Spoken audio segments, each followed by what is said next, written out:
Salutations viewers, happy Sunday. If you haven't noticed in the first 2 seconds, I've had my hair cut. It's really short. And today I'm following on from my video about antisocial versus pro-social media with a video about the different categories of violent video games. Now this isn't a video about hating violent video games, I'm quite a big fan of them, but this is just a video telling you about the different types of violent video games out there, so you can almost use it as a buyer's guide if you want to avoid high levels of violence, but you still want a violent element. So firstly, you've got fixed campaign games. Now this is a set series of missions in which there is inevitable violence, and violence must be conducted to complete the game. So major franchises that employ this fixed campaign category are Dead Space, Halo, Call of Duty. The next step up from that is morality games, where the level of violence is dictated by the player. So this is games like Fallout and Skyrim, where there is going to still be violence because of the set campaign within the game, but the level of violence outside that campaign in the free roam environment that usually accompanies these games is up to whether you want to be a good guy or a bad guy. Quickly going back to fixed campaign, there are morality elements of these games, especially for highly controversial missions. So I've got two examples. I've got No Russian from the Call of Duty franchise, and I've got Vault 112 from the Fallout franchise. No Russian is a mission that appears in Modern Warfare 2 Call of Duty, and it involves you as a CIA agent infiltrating a terrorist cell in Russia, and as part of the mission you have to slaughter a bunch of civilians in airport security while they're waiting for a departure. However, to get around the fact that this is a highly gratuitous mission which involves innocent murder and you shooting injured and heroic people who are trying to save people, you are asked at the beginning of the game if you want to skip said mission. Now you get no penalty for skipping, nothing, and also within the mission you get no trophies, no points, nothing for playing the mission. So it doesn't matter if you play the mission or not, because it doesn't affect the storyline, and it doesn't give you an edge or a disadvantage if you skip or play it.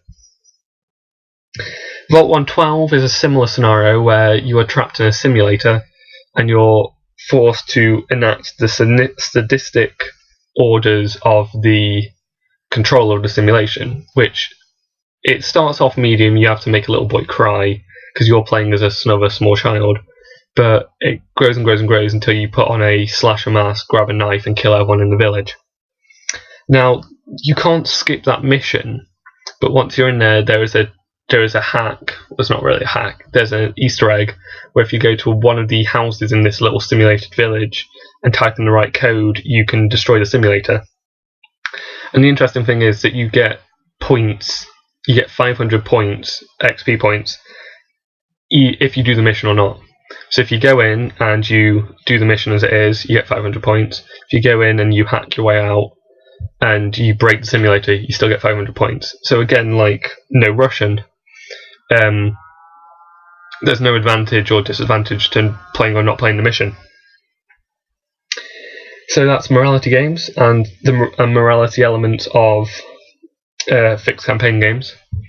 I'd also say that stealth games such as Snake or Thief are also morality games because you have the option to avoid combat, thus lowering the violence level. My next category is augmented games or augmented violence games. This is where the violence is not directed at human characters. So that's zombie games, robots, aliens, anything where you're not fighting another human being. And that's a different category on its own because no matter whether it's morality or it's fixed campaign, which is usually fixed campaign, or it'll be an element of a morality game, you're not actually killing humans. So the violence is different because you're not killing someone that you recognise. You can't relate to your victim because they're not human. Then I've got what I'm calling slapstick violence games. This is comical violence, usually employing humorous or non-conventional weapons. Now this includes games like Mario and its various franchises connected to Mario because you don't use guns or swords or anything. You use like mushrooms and you jump on people. And if you take the games like Super Smash Bros. Or Mario Kart, you never pick up an actual weapon. You'll use actual weapons in another form, like comical speed sledgehammers or killer fans. So that kind of lessens it kind of distorts the violence, I'd say, because you're still committing violent acts, but with something that you wouldn't associate with violence. I'd also say that kind of ties into augmented violence, because usually in these games you're not fighting humans again. Like you might be fighting Peach or someone, but they're not really human, they're a fantasy character. Like the bad guy's a giant dinosaur that breathes fire, so that's again augmented violence. Then you've got justified violence. So this is games where there's a sense of justification for the violent acts that you're committing. This may be revenge, judicial characters, so when the character you're playing as is in control of like the police or something, like in LA Noire, you have to shoot criminals at times, but that's okay. I say okay, because you're a police officer and you're forced to do it.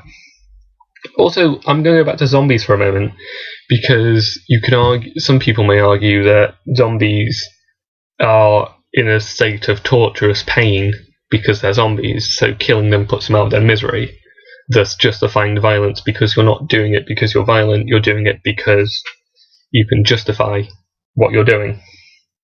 And finally, I've got down aggression-inducing games. So these are games that are not inherently violent, but they still raise your heart rate, make you more hostile.